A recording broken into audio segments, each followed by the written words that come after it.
Getting set for the National Hockey League's conference finals or Final Four. It's 100% hockey with Millard and Shannon. I like coming up with some of these little.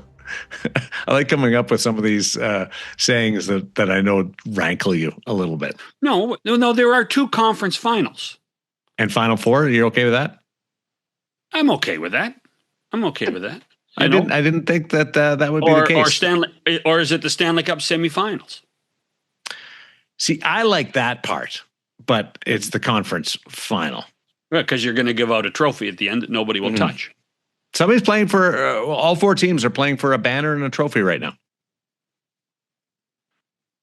You could play for a banner on a Tuesday in November if you want. I mean, but you're getting, we're the best Tuesday team in the league. Carolina gets to come back and participate in the Stanley Cup playoffs. That'll be fun for them. It is nice of them to show up again. When you consider, as somebody told me the other day, they played their last 8 games of the regular season in 13 days. Then they played their next 8 games in 32 days.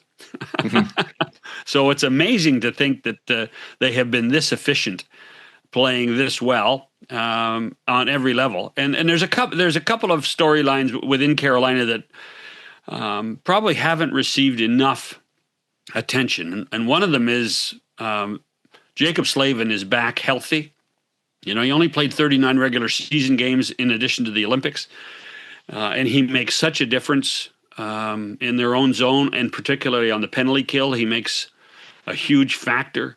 So Slavin, who I think arguably is one of the best defensive defensemen in the league at the best of times, has been huge. And then their depth, Darren, they are a deep, deep team in getting contributions from so many teams. So many players, right? They haven't played enough to have like overriding storylines because we're not talking about them every night. Logan Stankoven's a storyline. Yeah, that line has been fantastic. Yeah, Stankoven, Taylor Hall, and Blake, Jackson Blake, have been better than the Aho Svechnikov line. That's been fascinating to watch. So this should be a great series because of the rivalry between Montreal and Carolina, except nobody's left from the drama that unfolded between the 2 organizations in offer sheets. Well, but in fact, the first memory I have of a Carolina Montreal rivalry was Brind'Amour was still playing, let alone coaching. He was on the ice. Paul Maurice was still coaching in Carolina. They played a lot of playoff games against each other. So I would like to think that this will be a fast series. I thought that Buffalo Montreal would be faster, but this is going to be a fast series. Do you think Montreal has a chance? I think they do early. If they can get some momentum early and try to carry over what happened in the last series. But boy, when you go, like we've got 2 totally opposite paths here. Montreal's gone the distance and Carolina's got through in the minimum. I don't remember that happening before. I don't think it has, certainly in the expansion era. So it has to catch up to Montreal at some point. And the fresher team should be able to find its game. You'd think so. But, Slafkovsky, Suzuki, Caulfield have not been that good 5-on-5. Mm-hmm. So if they can get their act together 5-on-5, then all of a sudden it changes. I think it changes the narrative of this series. You know what helps take this series to a new level? Would be Montreal against Hartford. Carolina should wear those Hartford sweaters in this series, and we got a good old Adams division tilt. I have a vision. I have a vision of John Anderson at the Montreal Forum. I don't know why, but as soon as you said it, John Anderson at the Montreal Forum. Oh gosh, tell me that would be fun. 1986, I think.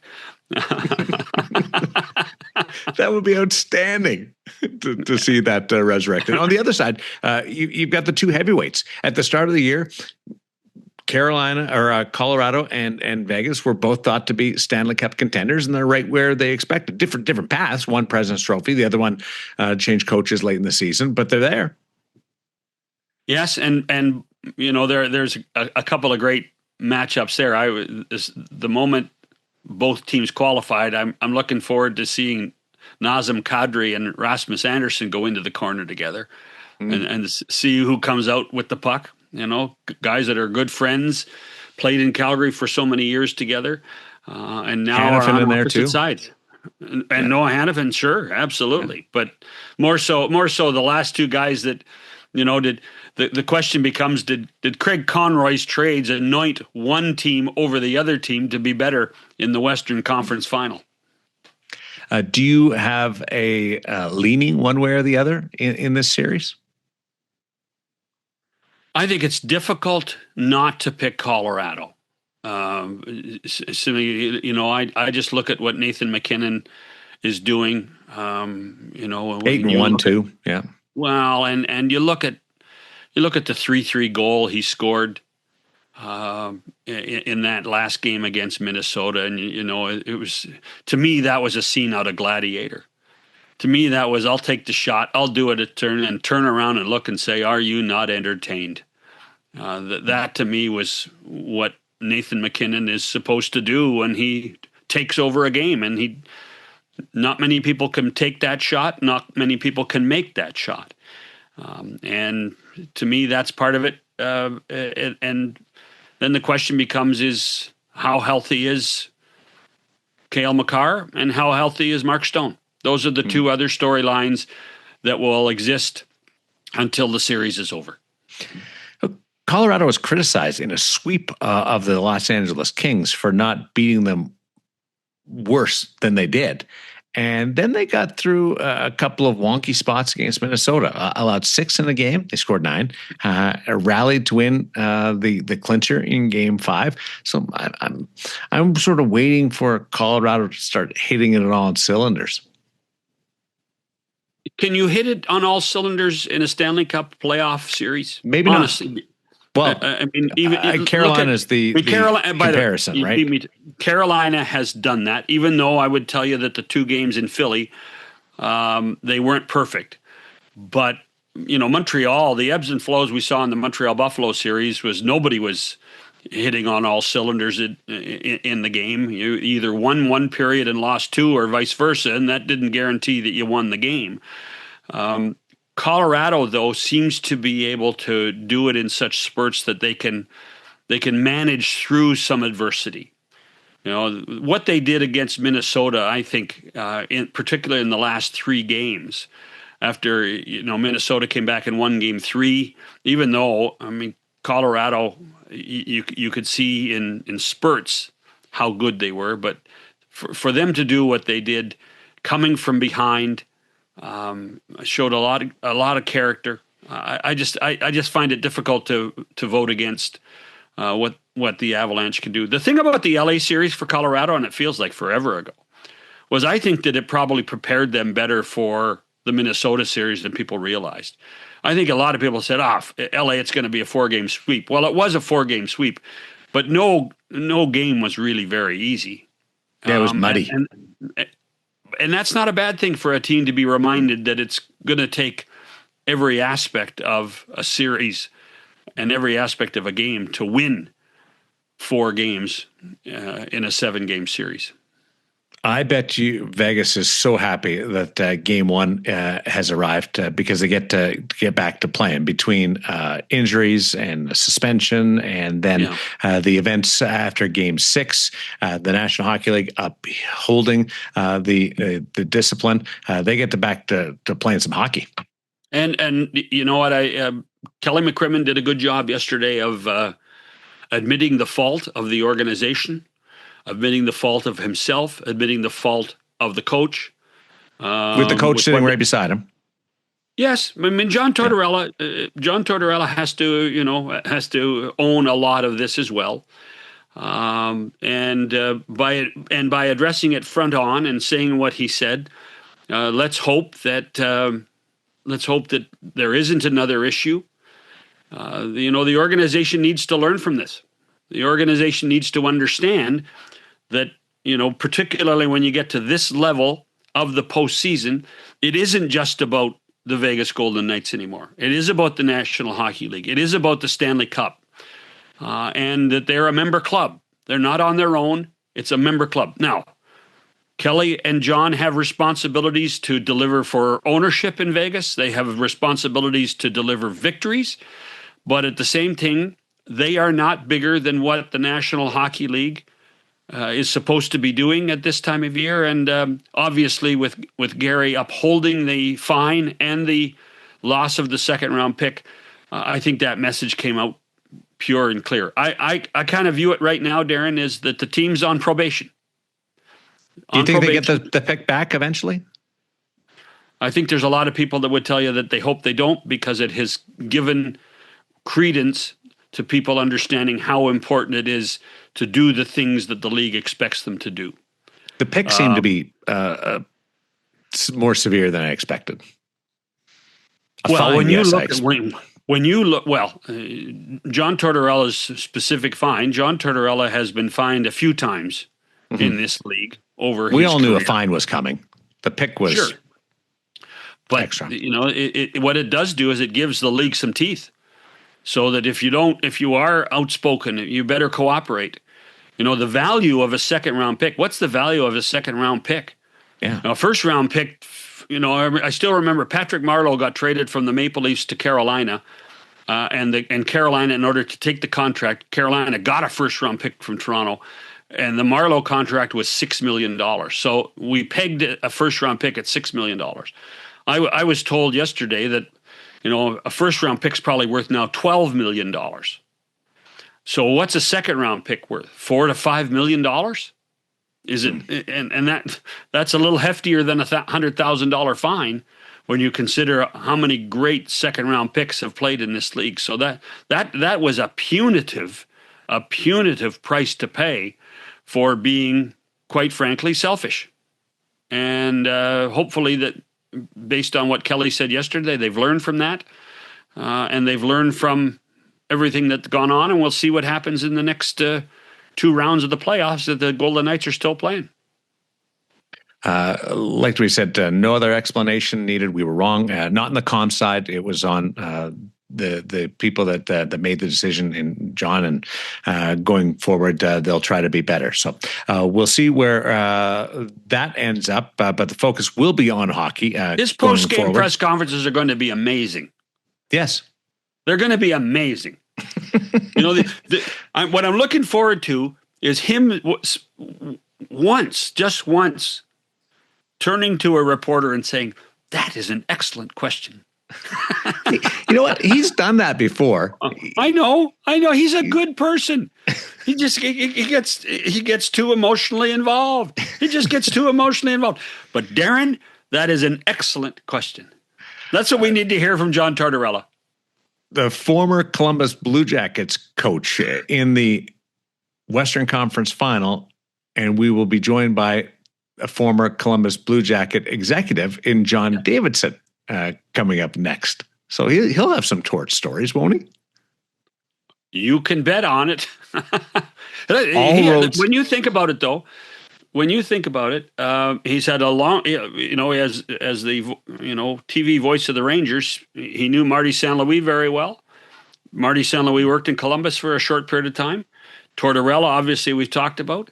Jared Bednar won the Calder Cup with Columbus's American League team.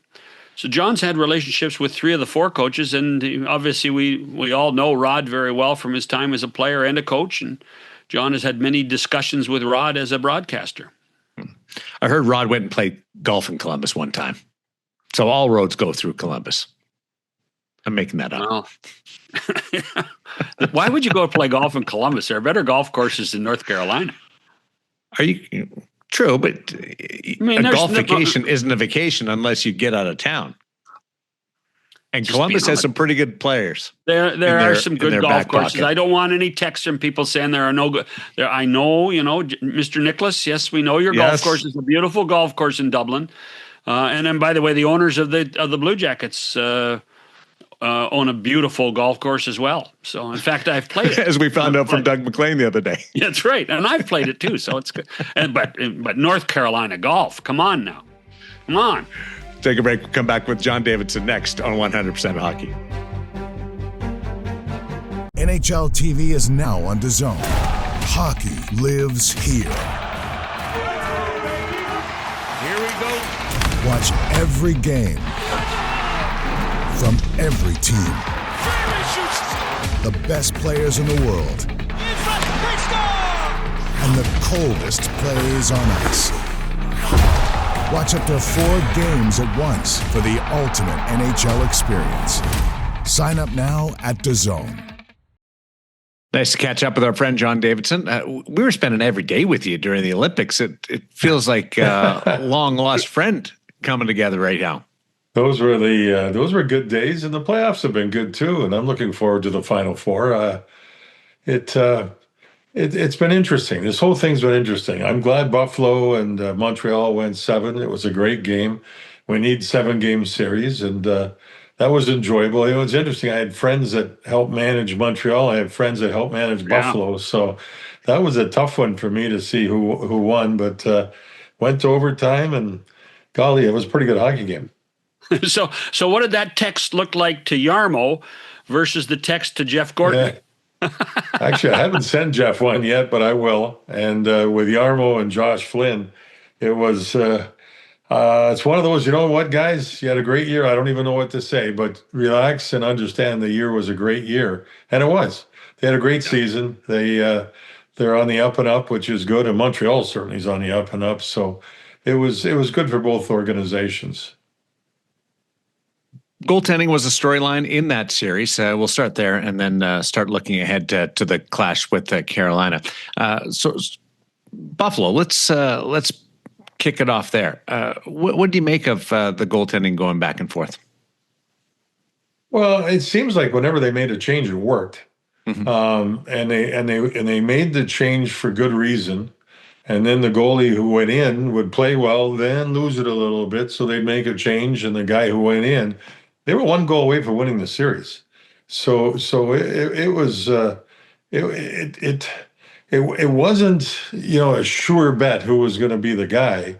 But when they did make a change and the coach made the decision, Lindy and his crew, they did a good job with that. And Dobash, he was pretty good. This guy, he has a way of competing and battling, and you got to love it. The kid that played a lot of hockey when he was younger in St. Louis, Missouri, where there's a lot of kids coming out of now. They have a great youth program in St. Louis. It's really built up. And in looking back at that, I give a lot of credit to the alumni in St. Louis. And there's got to be 75 that live there. And those guys, a lot of them gave their time to coaching the youth. And it just bloomed. And I didn't mean to get off topic there, but those guys deserve a lot of credit. So Montreal, Game 7 against Tampa, tremendously outplayed. Outshot 29-9, and they still win. I think it's fair to say that Buffalo outplayed Montreal in Game 7, particularly in the second and third periods. But Montreal comes out winning again. Is there something that Marty St. Louis does, or is there something that this team does that allows them to be the second best team on the ice and still win games? Well, I know the 7th game with Buffalo.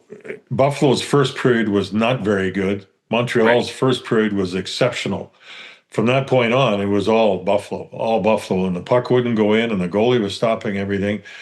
The one thing I look at Marty with, we had Marty in Columbus at one time to come in and help the power play.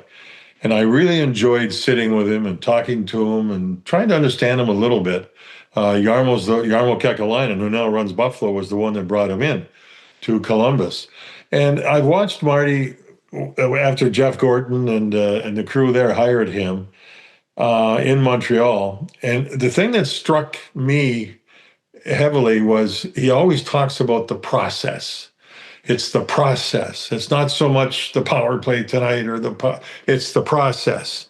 And I really like that because it's a process. and you have to learn how to win. That's a process. You have to learn how to win ugly. That's a process. There's a lot to developing younger players, or even some of the older players who have never had much success.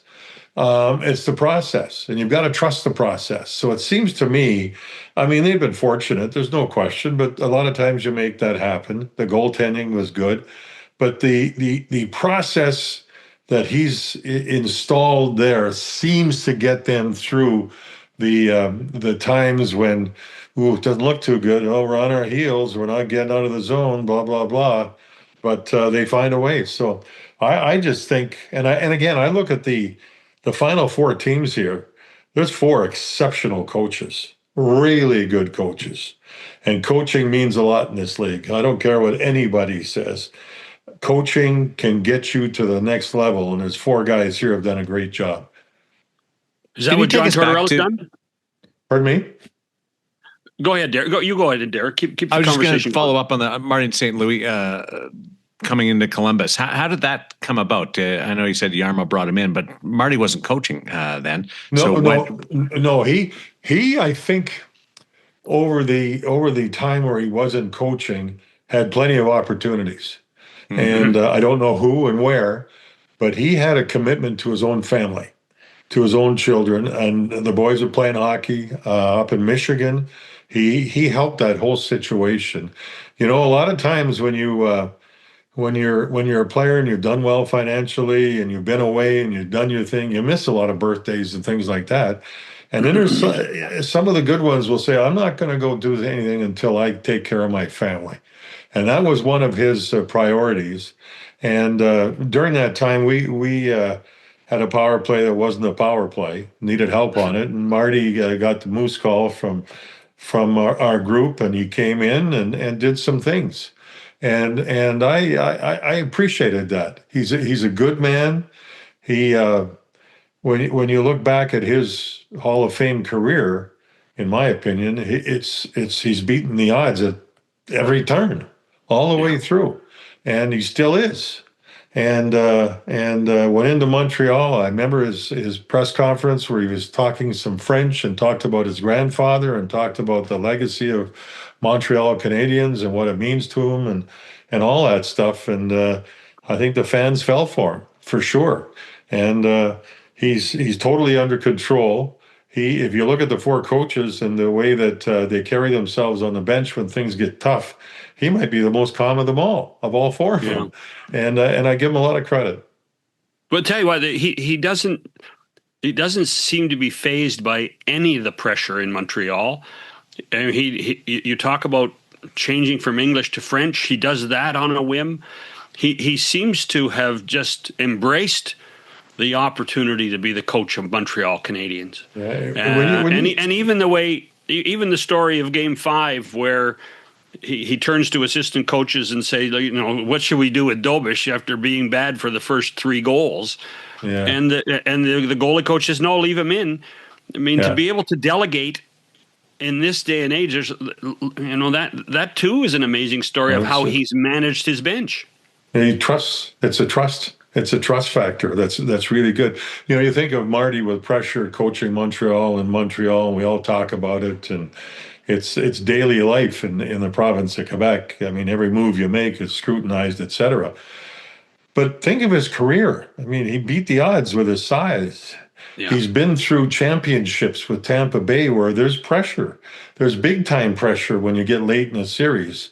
And you're asked to perform, and you're going against great big defensemen and checking forwards against you, and so he's been around the block. This guy, he's I know he's a young coach at the NHL level, but there's a whole lot of experience inside that body that he relies on, and I think there's a trust factor that he has within himself, and I also will give the management, the Jeff Gordons and all of them, kudos. They have a very tight relationship. You can tell, you can feel it. I know when I was with Jeff in New York, when we both got fired together, one thing he did was he trusted people, and I think going into Montreal, it's the same thing there. They're friends. They trust. They calculate. They do a good job. Now, wasn't Tortorella the coach? Wasn't Tortorella the coach in Columbus when Marty came in to work on the power play? He might have been. I can't confirm that for sure, but he certainly might have been. And John would have liked that. I'm a big fan of John Tortorella. 99.9% of it, and then there's a little bit more where he gets a little emotional at times. But we hired John. He came in there and he has a way with players, and sometimes. I remember Scotty Bowman and talking to Scotty. I think it was when he first went to Detroit. Scotty had something, and it doesn't sound it sounds crude almost, but he says, you got to get rid of the dead wood. He knew how to win. And some players just aren't going to win. They don't have that commitment, and you've got to get rid of them. John Tortorella understands that. And we also had a problem in Columbus when he came there, and we didn't have any leadership. We had a lot of young players. We had older players. Who was going to be the captain? We didn't know who was going to be the captain. So it becomes the coach's room, which isn't the greatest thing in the world.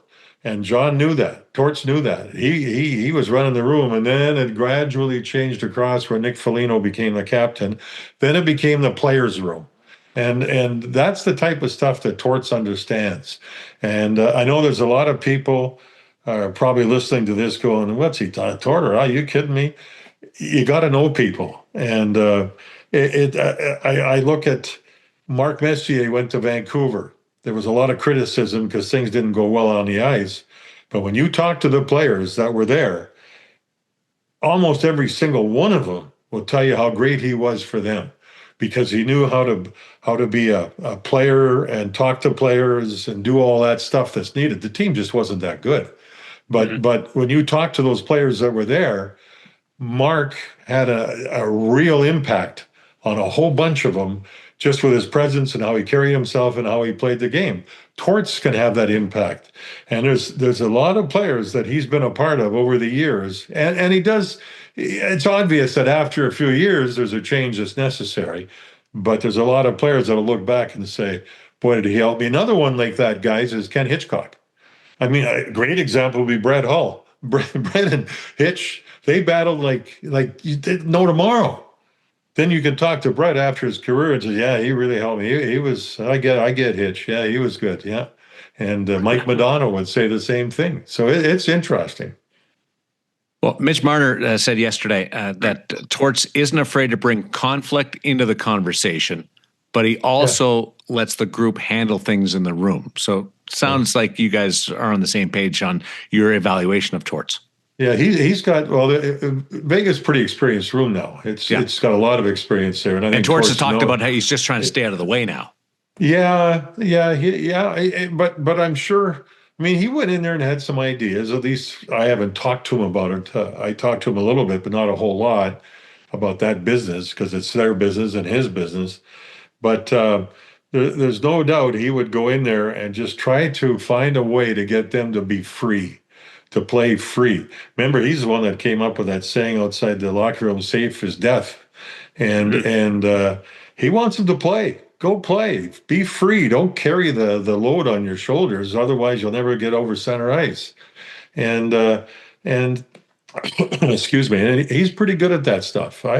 I really enjoyed my time being around Torts. I know we had some conflict, and you had to deal with some issues here and there. But he and I will credit Jarmo Kekalainen, who was in Columbus as the general manager. They had great conversations, and Jarmo was the boss. That's just it. Somebody's the boss, he's the boss. And Jarmo was the boss. And Torts eventually told me after his time in Columbus, he says, Jarmo Kekalainen is the best evaluator of talent that I've ever seen. And that was a compliment. So does Vegas have a chance against Colorado? I think so, but I think Colorado, with the groove that they're in and how fast they are and the depth they have and their big guys going like they're going, would be the favorite. The big question is Makar, who hasn't been practicing. I mean, he's legendary what he can do in a game, and I don't dismiss Vegas whatsoever. And Daren, you may agree with this. I think with Marner going, that gives him something. Stone, I don't know how that's going to go, but the former Blue Jacket, William Karlsson, gets back in the lineup. That makes an impact. I mean, this it's a hard one for us to talk about in Columbus, as we lost him in the expansion draft to Vegas. We had a tough situation. I'll quickly address that. We had a depth there where we were in trouble because we had too many players that were good players, and we had to let somebody go. Some other organizations get lucky. They didn't have anybody. They didn't care who they lost.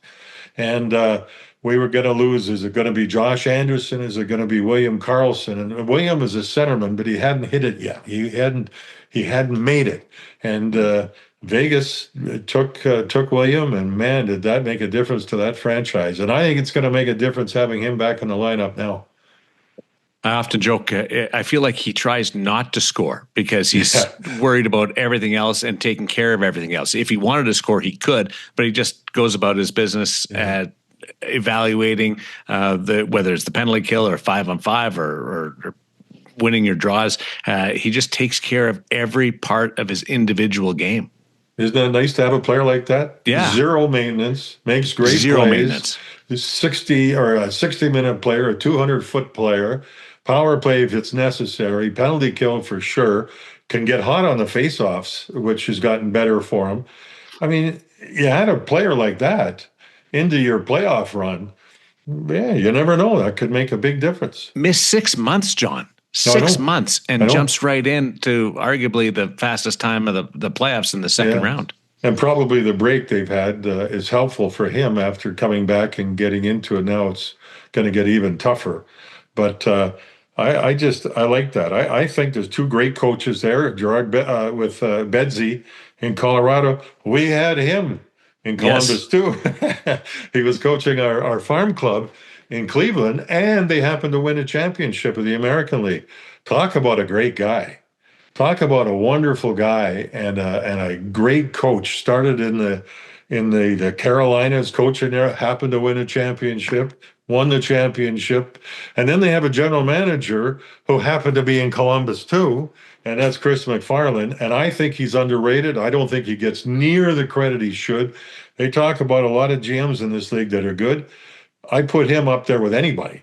And his work habits are exceptional. He's a lawyer. He's an East Coaster.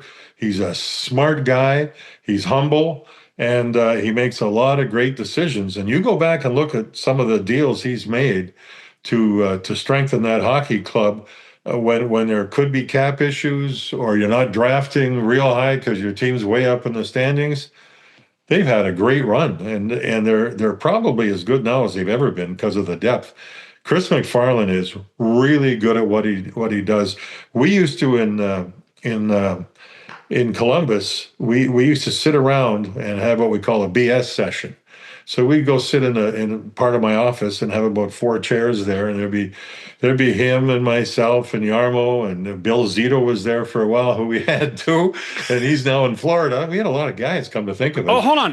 And everybody has to go through Columbus? What's the story? Yeah. Either that or we've made a lot of mistakes letting people go.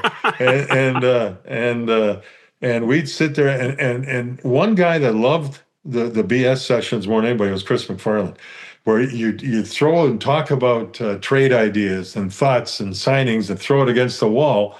And every once in a while, something would stick. Sometimes nothing stuck, but it was great and it was fun. And we were all hockey lifers and just loved to talk hockey. So I give full marks to Chris McFarland for what he's done in Colorado.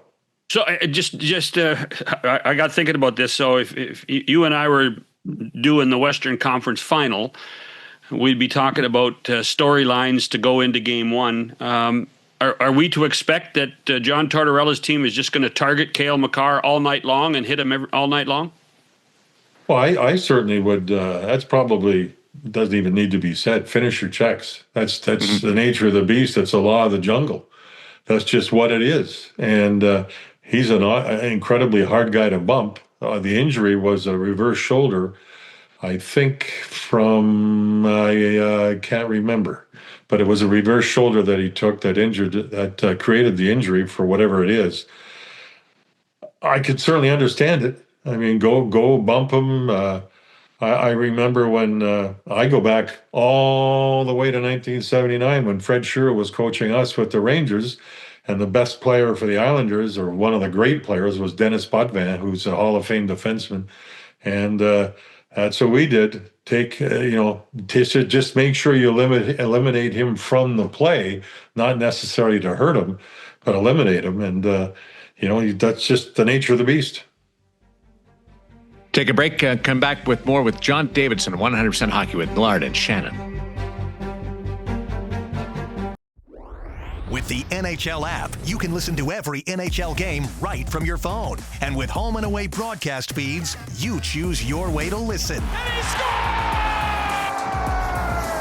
Whether you're at work, at the gym, or stuck in traffic, the NHL app puts you right in the action all season long. Every team, every game, everywhere you go. Download the NHL app and never miss a moment. We're not that far removed from Colorado, like changing their entire NHL goaltending just over a year ago, and now they're knocking on the door of the Stanley Cup final.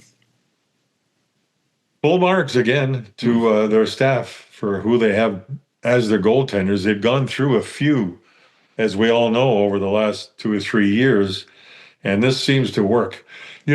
I think when I look back at the last few years, now I haven't been around the league as much the last year or two and watching other teams practice and such. But when I look at the two teams that I've seen practice live, that are the best teams I've seen practice because of the way they practice, in no particular order, would be Carolina and Colorado. And I saw Colorado when we were playing in Finland, and I went across to the other ice surface and saw them practice, and I turned around and walked out, and I go, oh my God, with McKinnon leading the charge. I mean, it was like they were in game 4 of a series in the playoffs. That's how they practice every single day. And that rubs off, and I'm sure that's rubbed off on their goaltending. You practice with players that play like that every day, it's going to make you better. And the other team was Carolina. I watched them in Carolina practice. Here's just a little example. Coach in the corner to the right of the goalie fires the puck out along the boards to the defenseman, whether it's up in the air and he catches it and drops it or picks it up off a hard pass, walks a little bit to the middle of the ice and takes a slap shot. So a lot of teams do that. It's not a big deal drill, and they did it. The only difference was when that player took the slap shot, he pivoted and skated 100 miles an hour down to the other end of the ice. So there was always something extra to the drills, not just your normal drill, get it back to the defenseman, let him grab the puck off the bounce, put it down, walk to the middle, take the slap shot. You pivot, you go, and you go hard. Doesn't matter who it is. Burns was there then and all those guys. And I watched them and I go, no wonder they're a good hockey club. They practice like this every single day. And I'm not taking this away from other teams because I can't say that now. But at that time, those two teams practiced harder than anybody else that I saw, smarter than anybody else that I saw. And you can see why you're looking at two teams that are always in the running. One of the things with with both of those clubs is Carolina particularly has had some time off. Colorado hasn't as much time off. When you guys were in the playoffs as a player, do you remember having time off? Would you work that hard? No, we used to, in fact, play the first 4 games in 5 nights to start a series. So you'd play two nights in a row at home, travel, and two nights in a row on the road. And we loved it. The more we played, the better it was. And if you get into a groove, it would be great. Now, you think of Carolina, what is it, 12 days between games? Yeah. The only question I'd have with them is, there's a lot of good points. You cover everything you can. You're healthy, or should be. Goaltending. Goaltending hasn't played for 12 days in a game situation. So when the puck drops, it's going to be 100 miles an hour. Anderson has been really smart, really good. Timely saves. Obviously, we all know that if he stays healthy, he's a good goalie, really good goalie. If he stays healthy, he should be. And the only question is, can you get into that groove immediately? Jerry Cheevers, who was the Hall of Fame goaltender with Boston, used to tell me, he says, "How you feeling?" I says, "Yeah, I'm doing okay." He says, "I'll tell you what you do in the first minute. You run somebody." I said, "What? I'm a goalie." He says, No, somebody around the net, smack them, because it's going to get your a little shoving and pushing, get your adrenaline going, and you're going to be in the game right away. So that was kind of an interesting lesson from a great Did goalie. you do it?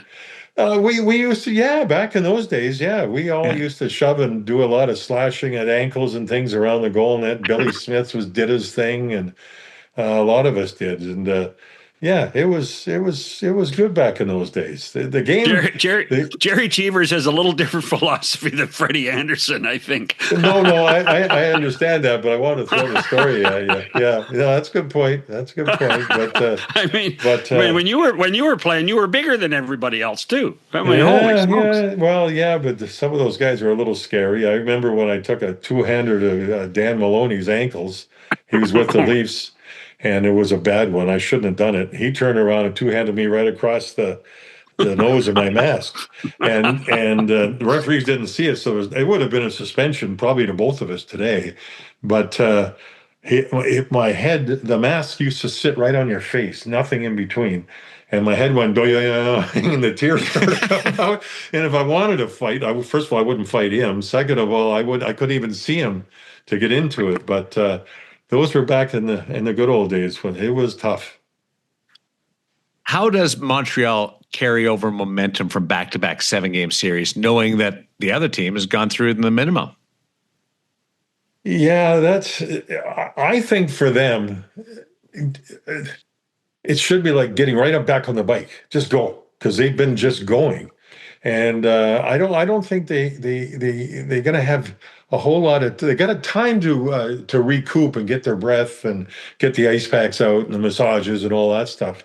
But I think they have a chance because of the pace they play to try to get at Carolina early. It may take the Hurricanes, and I could be dead wrong. This is more of a guess than anything. It may take them just a little bit to get going. You know, guys, I remember years ago doing television and doing a lot of playoff rounds.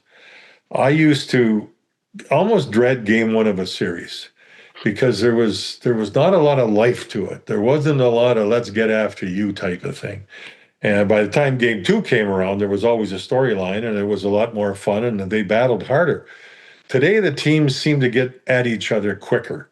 Game ones are usually pretty good now.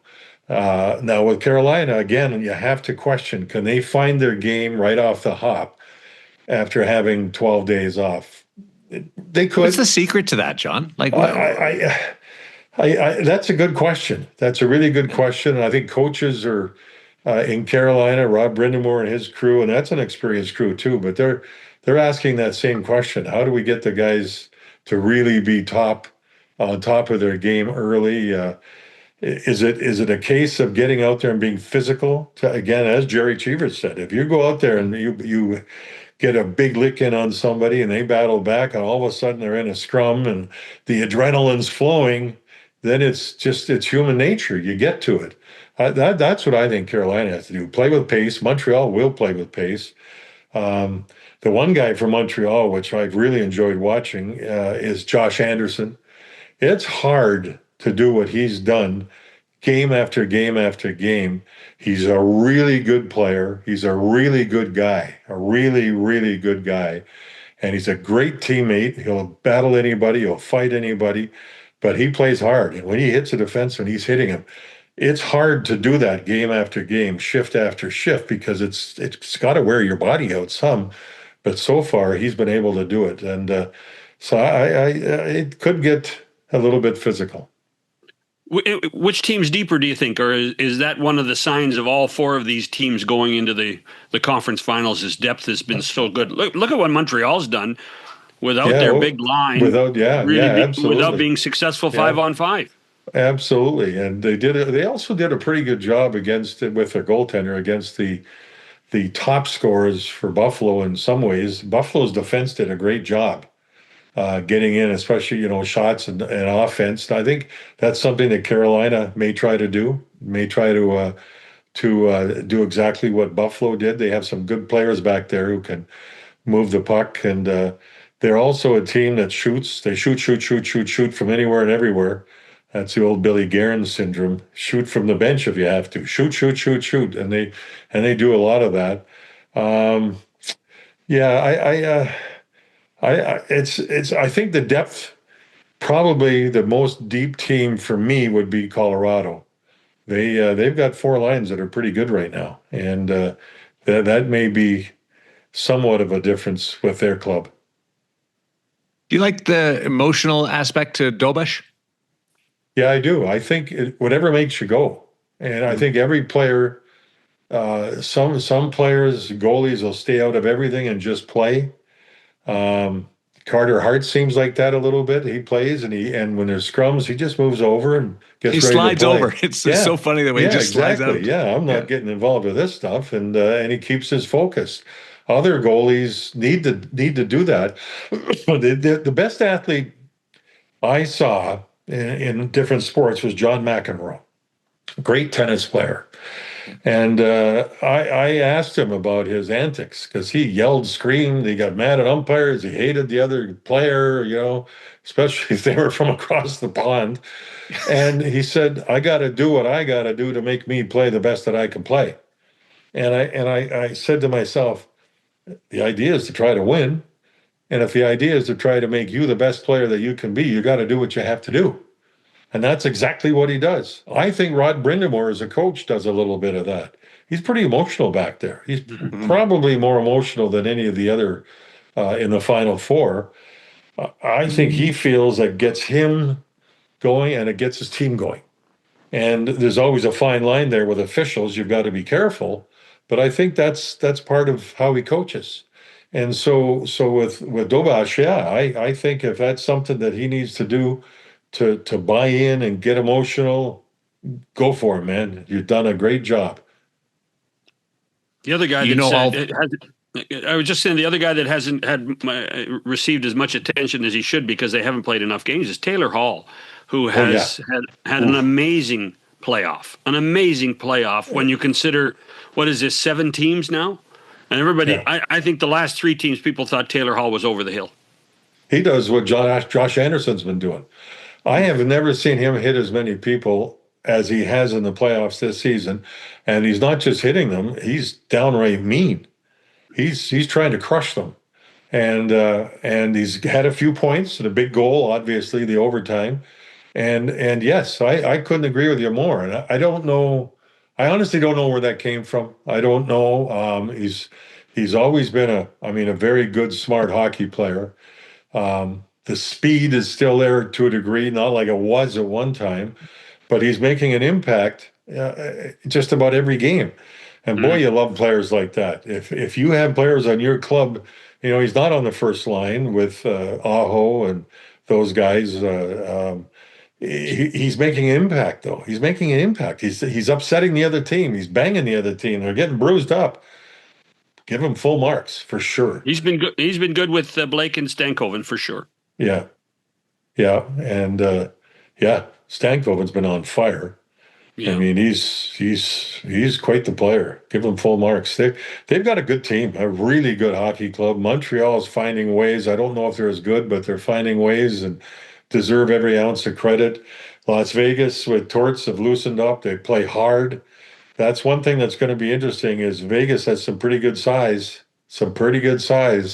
And when they play Colorado, you'd say the same thing there. It could be more of a crusher series than the one down east. So the 4 coaches, very well. Who delivers the best pregame speech out of Torts, Bednar, Rod, and Marty? That's a good question. I know when Bedsy in Colorado, when Bednar talks, even at the bench, he's got that look. I mean, and you've seen it a million times. It could be during a game in November, and they just gave up 2 goals, and he goes, and then he calls him over and has a word. He's been there a long time, and to see the players still listen the way they listen intently, that tells you he knows what he's doing and he's in charge. And second of all, you wouldn't want to battle him. He's 19 feet tall, and he was tough when he played. So he's in charge. with Torts, he can get to the point. He can get to the point real quick. And you've got to have some skin on you that's a little bit thick and have the competitive drive to be able to be able to digest what he's saying, because he's trying to make you better. And that's how his style is. With Marty, I look at Marty and I think he's calculated. I think he's really smart. He's young enough for the players to understand that this is a guy that had great success as a player, and we better listen because he knows what he's talking about. And I think he's got a touch. He's got a special touch with the way he deals with his players. And then you look at Rod, he's been around a long time too. And he could have not re-signed there, and he could have moved on probably for a lot more money, but he loves it there. I think the players realize that. I think the whole team, the whole organization, the whole city, everybody realizes that. He's a hurricane. And I think that when they were they had the lockout and they had the tournament up in Toronto, and everybody was locked in their rooms. I was up there with Columbus for the playoffs, and you had an area you could go to, and I know they had a football field or something. And he went down there with his team and took his shirt off, and he was in better shape than a lot of the players by far, Rod the Bod. Yeah. And there's an immense amount of respect there, how he has the drive. And I think you look at the way Rod deals with his club, you don't want to let him down. You almost feel like he's playing for you. He's one of your better players because he's got that drive. So I think all four of them have, I think they're all great coaches, every single one of them in their own ways. And they know how to drive the bus. And I think there's respect from the players, which is the necessity, which you have to have, even when things get tough. That's maybe when they're the best at their best. So I love all four of them, the way they work. John Davidson with us on 100% Hockey. Always great to catch up with you, my friend. You look good. You sounded great. I'm alive and well. I get, we all have the health problems here and though, but sometimes you beat the odds and things are good. I'm happy to be with you guys. I love talking hockey. It's the greatest sport in the world. I wish all four teams the best. They're going to provide some pretty good hockey for us. A lot of storylines, and this is what it's all about, man. This is what I've lived for 52 years with the NHL. Thanks, guys. Two pretty good matchups. There's no question. I think so. Yeah, I think so. And there's going to be storylines that are going to surprise us, something we didn't expect. I don't know what it is. Can Montreal keep pulling this off? Maybe. Can Carolina just keep going like they've been going, because they've been great? On the other side, Carter Hart's been doing the job, as have the goalies in Colorado. So this could be fun, a lot of fun. Settle in and enjoy. We'll be back with more 100% Hockey with Millard and Shannon right after this. Thanks, guys. NHL TV is now on DAZN. Hockey lives here. Here we go. Watch every game from every team. The best players in the world. And the coldest plays on ice. Watch up to 4 games at once for the ultimate NHL experience. Sign up now at DAZN. We were speculating, or just going through some of the different people that had rolled through Columbus before we brought in John. I know. But that took on a life of its own. Wow. He crossed paths with everybody in this series through Columbus. And the imprint on the Blue Jackets in the NHL, when you think that Bill Zito won 2 Stanley Cups since then, Jarmo, whose Buffalo team just got eliminated in the second round, Chris McFarland, who's got a Stanley Cup to his name already. There have been a lot of guys go through there. Our pal Ken Hitchcock, our pal Doug McLean. There's been a lot of bodies. Torts, yeah. And and John Tortorella. By the way, when Paul Maurice was out of work in the early 2000s, where do you think he lived for a couple of years, waiting for a job in the NHL? He lived in Columbus. Josh Anderson, who JD loves in Columbus. Yes. If you're a Columbus Blue Jackets fan, you're saying, "Hold on, why? What happened here? We've only been in the playoffs 6 times since 2000. This is not the way it's supposed to go. Well, they might be the most interested neutral party market watching this Final Four. Perhaps Calgary too. Yeah. As I talked about, Calgary has had influence on a lot of teams by being able to trade people. So yeah, it's. I'm excited think these about are this. great matchups. I think they're great matchups. I really do.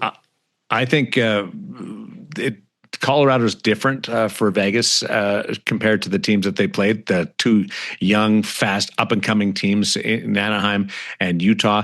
This is a significant heavyweight, recent Stanley Cup champion, and I get the impression from the Vegas guys that they're really excited about stepping out of the ice in this series. Well, we haven't really talked a lot about what Mitch Marner brings now to the Golden Knights and what he has done. And he's by the way, William Karlsson, another Blue Jacket. We forgot to bring him up, but Marner's going to be a huge factor in this series too, and you know it. And no one should be surprised. No one should be surprised. Between the center icemen on both sides, it's a really fierce matchup, strength down the middle. And there's different advantages. We'll see where Colorado goes in goal if things don't go their way, if they lose a game, because they've switched after every loss so far, one time. Well, but that's probably the way it's gone all season long in Colorado. You like ham and egg in it? I think that's the lot they've been given. I think that's the reality of how they deal with it. I think they use it to their advantage. Will we see Aiden Hill at all, do you think? Well, no, right now that would probably be an injury situation that he would have to come in. You've won in 6 in both games, and John Tortorella hasn't wavered. And there was one game where you thought, oh, does he put Aiden Hill in just in the back half of the game? And he said he didn't even think about it. So I would consider this to be Carter Hart's Stanley Cup playoff for Vegas. What do you think Andre was thinking? Oh, Nick Waugh? Oh, Nick Waugh, sorry, Andre. Yeah. Nick. Head spinning. But there's a guy who could score big goals at crucial times. Okay, I'll one up you there. And he's really good friends with Jeremy Lauzon, who's injured right now for Vegas. But that adds another layer to it. What's Toronto thinking? They traded Mitch Marner, got an NHL player back in Nick Waugh. They flipped Nick Waugh, and now Mitch Marner and Nick Waugh are playing against each other in the Western Conference Final, and Toronto's sitting there having replaced everybody, or replacing. No, they're replacing everybody. It is hard to fathom what has gone on in 12 months with the Maple Leafs. It truly is. And I don't think we're anywhere close to figuring out the saga of what it's like to play hockey in Toronto yet. I think it's just everybody. I mean, who's going to coach? Who's going to coach the team? Couple of fewer assistant general managers. At least 2, probably. There'll be more. I think there'll be more changes coming in the next little while. By the way, Doug on Monday said 75 members in hockey ops in Toronto. 96 is the real number. 96 is the real number in Toronto. That has diminished a bit since the 96 number at the end of the regular season. Should touch on what happened in Vancouver and the change at head coach with Ryan Johnson coming in and the Sedins and opting to start anew with the entire coaching staff basically going outside of the goaltending. I think there is some logic to that. You also wonder, and I don't know this for sure, but you wonder how much of it is because Manny Malhotra will become a popular figure this summer with coaching opportunities. And you dare not want to lose Manny Malhotra, because he does have some head coaching pedigree now after winning the Calder Cup 2 years ago. And so from that perspective, does that mean Manny Malhotra is the next coach of the Vancouver Canucks? Because they dearly did not want to lose him to Toronto, where he had been an assistant coach and his name had popped up in the last 7 days. And in Toronto's search, they went off the board with the general manager. Will the coach be more surprising, equal, or less surprising when that person is introduced as compared to John Chayka? Like, will they go off the board? I don't think they can go off the board. What I do think, though, is we're going to be surprised if we ever see the master list of coaching candidates and who they have actually asked permission to talk to.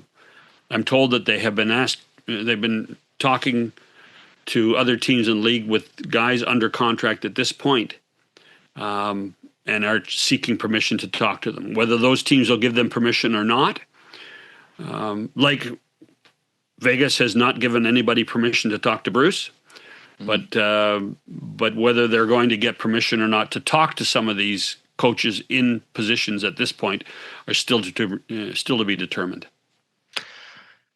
We'll follow it with great interest, because everything around Toronto is of here's interest. Here's the aspect. Here's the reality. These are good matchups, and Montreal has in many ways galvanized the country. But when you look at big Canadian cities that hockey is a big focus, Toronto, Vancouver, Edmonton, fans in those cities are more concerned what's going on with their own teams than they're worried about the Stanley Cup playoffs. But they stayed engaged in hockey, just on the other side of it. Exactly. And so that's a real challenge at this point. The old days of, the league putting in embargoes on, you can't do any news releases during the Stanley Cup playoffs are hard to do. When you have guys, like Elliott and Darren Dreger and all the insiders doing their jobs, there's news percolating throughout the NHL with these other teams, and that's the real challenge of trying to stay focused on the 4 teams that still exist in the tournament versus what's going on for the future and what's going to happen at the draft and what's going to happen with free agency. And that's when we haven't even got to the end of May yet, Darren. Got to get our buddy Dregs back on. Haven't chatted with him in a while on 100% Hockey. Well, he's a busy guy. He is a busy guy, but I've got his private number though. So I'll put in a call. I'll book a guest. Okay, it would be the second time that I booked a guest in 2 weeks. So that I don't want to stretch too far out of my lane. Only if you're okay with it. Oh, unbelievable! I'm a glue guy. You're holding it together. Oh yeah, keeping this thing together. I'm barely holding it together right now. Enjoy the start of the conference finals. We'll talk to you next time on 100% Hockey with Millard and Shannon.